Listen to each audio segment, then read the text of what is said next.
respected Dr. Rajendra Singh, other panelists, ladies and gentlemen, good evening to all of you. This topic is very interesting, financial inclusion. Of course, it is written mobile broadband, but I would say that financial inclusion, if we take in totality, financial inclusion with the latest technologies, using the latest technology. It is a fact, as we have seen in the presentation of panel chairman, that hardly 20% of the rural population are banking today. Rest 80% they don't have access to the bank. And situation in urban areas is also not that 100% people are actually using banking. So, banking is very important for everybody's life, not only for money management, but I think it is very cost effective for all of us. So first of all, before I actually go into mobile banking, which I have brought the presentation, let me discuss about the technologies which has evolved, which are working and which are available. Some of the things which chairman's presentation indicated that connectivity is one issue in which my company BSNL is involved, and which is the backbone of all these technologies which are going to provide the financial inclusion to all the places. Looking at the voice connectivity, mobile has penetrated, and now we are close to 1,000 million mobile connections in the country, with a total penetration, or we can say a mobile penetration or telecom penetration of more than 78% as on date, with urban penetration going up to 170%, 172%, and the rural penetration is 36%. It is very clear that government is the major force of introduction of technology, sustaining the technology and taking the technology to the people. Recently, the National Telecom Policy 2012 has been approved by the Cabinet. Broadband and internet is the major force, major technology which is going to take all the benefits and applications to the people of India, whether they are in urban and rural. And it has been envisaged by Government of India, and in the National Telecom Policy 2012, they have included very important. Number one, broadband is going to be the right of the people. This is first time. Right of the people means that anybody who desire to have broadband, he can demand broadband from the operators. So what has been said, by 2015, broadband will be available on demand in the country. Today we are around 13 to 14 million broadband connection in the country, with the internet user around 80 to 90 million only, out of a total population of around 1200 million in the country. So the broadband penetration is very low as on date, 1.3%, and broadband users are also quite low, around 8% or so, 7% or 8%. What has been envisaged by Government of India is that we should have at least 175 million broadband connections by 2017 and 600 million broadband connections by 2020. And also in in telecom penetration, it has been said that 100% penetration in rural area by 2020. So these are the platforms which have been designed by Government of India to take the benefits of the technology to every person in the country.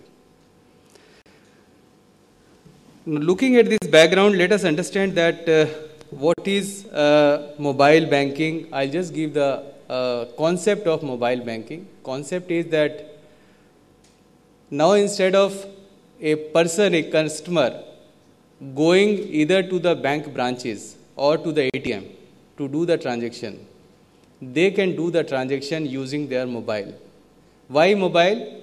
Because as had been rightly said, the population, 1,000 million people have the mobile handset as on date in their hand. Whereas the computer is hardly 60 million computers are there which are spread in the country. You can see the difference. So mobile is the right choice. What is to be done is that there are two type of financial services which can be undertaken using mobile banking. One is mobile banking, mobile, and another is mobile commerce. It means that we will facilitate, we will empower all the mobile users that this mobile handset can be used as a bank itself. You can deposit the money, you can take the statement, you can do anything from that particular mobile. Second, mobile commerce. If we are going to a restaurant, if we are going to a garment shops, if we are going to airlines or anywhere, we don't have to carry even the credit card or the purse. We just have to carry the mobile connection. And with the help of mobile connection, you can make the payment. You can receive the payment also. And government has visions to do major work on mobile with the help of mobile, which will boost mobile banking in future. One, as the presentation says, that Mahatma Gandhi Narega, which is now progressing very fast in the rural area, and millions of people are beneficiary of that, will be getting the payment monthly basis through their mobile. So mobile will be one major portion on that. Pension benefits which are given to the old age people or to the state government will also be given through mobile.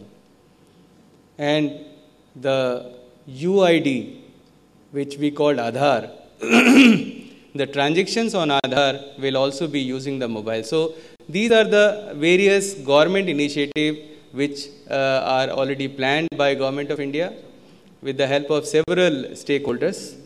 Let us understand that what is happening in the other parts of the world. Key points, as I said, is the mobile wallet. This is a mobile wallet which is being promised. Development of mobile banking ecosystem would require effective collaboration between government, public sector and private sector. And adoption of mobile payment network by government for transactions such as salaries and pension, as I said, UID. And most important is that all these at the back end, the interoperability of the banks and mobile operator is required. Now this is the penetration which we can see. Banking penetration in mid and high income group is 45%. As I said that it is not a rosy picture here also. In low income group 5%. Banking penetration in rural is just 7%. Urban teledensity and rural teledensity, these are upgraded. And these are again very important. The use of this mobile banking is to reduce the banking cost. These are the cost per transaction for Indian banks. You can see that 48 rupees per transaction if a branch, 28 rupees per transaction in a call center, 18 rupees in a ATM, and 4 rupees in a internet. So this is going to be a major beneficiary for the costing to banking also. Why mobile banking? Because it is beneficial to all the three stakeholders, consumer as well as the businessman or bank or telecom operator and the government. For consumer, it will become very convenient. You can carry mobile or bank in your pocket. You can do the banking instant, very affordable, and as has been said, a 100% security is required for keeping your bank account. Business case, because lower transaction cost and increase in transaction value because it is comfortable for banking.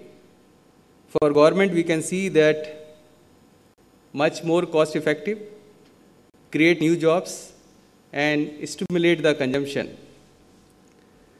For the unbanked people, so mobile banking is not only useful for the people who are not using bank today, but it is useful for the people who are using bank today also. They are doing banking. So it is beneficial to both the sides. And the major benefits which are that it is flexible anytime, anywhere. low value, high value transaction, simple process, low cost and low risk, real time transfer of funds, ability to use the mobile as a saving account, generation of a credit history also. So it be useful for taking loans by SOHO and SMEs from the banks also. So this segment definitely need a financial inclusion, and mobile comes very handy. Now some of the advantage which mobile banking, which present banking system don't have, will be extended to the people who are using the banks today. Looking at the stakeholders in the mobile banking, on the top, regulator, because you have to deal with the banking, which is the personal money of the people. So a regulation, effective regulation has come. You must have seen that how telecom industry has gone up with a proper regulator, TRAI. So here two regulators in mobile banking, RBI and TRAI. And let me inform that RBI has already issued the guidelines for mobile banking. The security work is going on. And once a effective, secure mobile banking platforms are made available, mobile banking will be introduced by all major players in the country. Issuers, we can see the bank, telecom operators and others. Settlement platform, the Visa card, MasterCard, NPCI. Distribution, the BCs which we have discussed. Merchant acquirers, technology provider and the end users. So we have seen that there are four major players, the regulator, TRAI and RBI. DOT, which is the back-end telecom ministry, which controls all the telecom transactions, and Ministry of Finance. Except mobile banking, the mobile commerce, which I said, is the first step before we go into the mobile banking. Now, BSNL has already started, not only BSNL, but major telecom operators like Airtel and Vodafone, Reliance have already started a mobile commerce at the starting. So what we have done is that we have issued the credit cards to the people, to the consumers. Now, those credit cards can be charged from any telecom franchisee, retailers, dealers or distributor, or telecom operators main office by with a modular of 200 rupees, 100 rupees, 200 rupees, then people can charge up to 500 rupees, 1000 rupees or 2000 rupees. There are around 1000 outlets which are available as on date across the country which accept those credits. So you can charge that in your mobile whenever you are going to those outlets, whether they are restaurant or they are other merchandise. You can show your PIN, they will note down the PIN amount, that amount will be entered in your mobile, the money will get transacted from your account to that particular person. There are another way of doing it.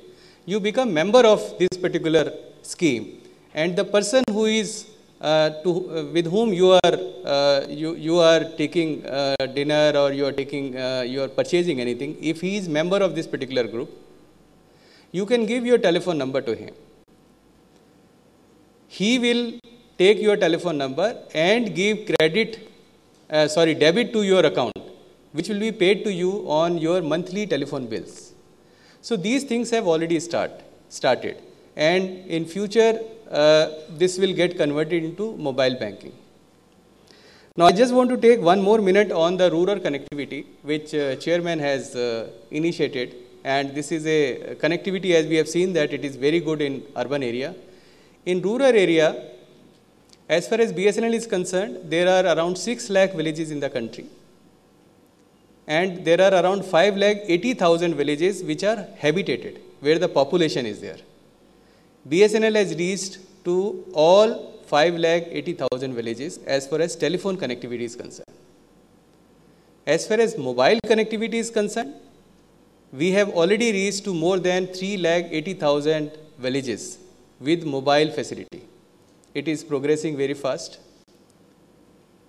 The latest technology which has come on the agenda on telecom is the broadband.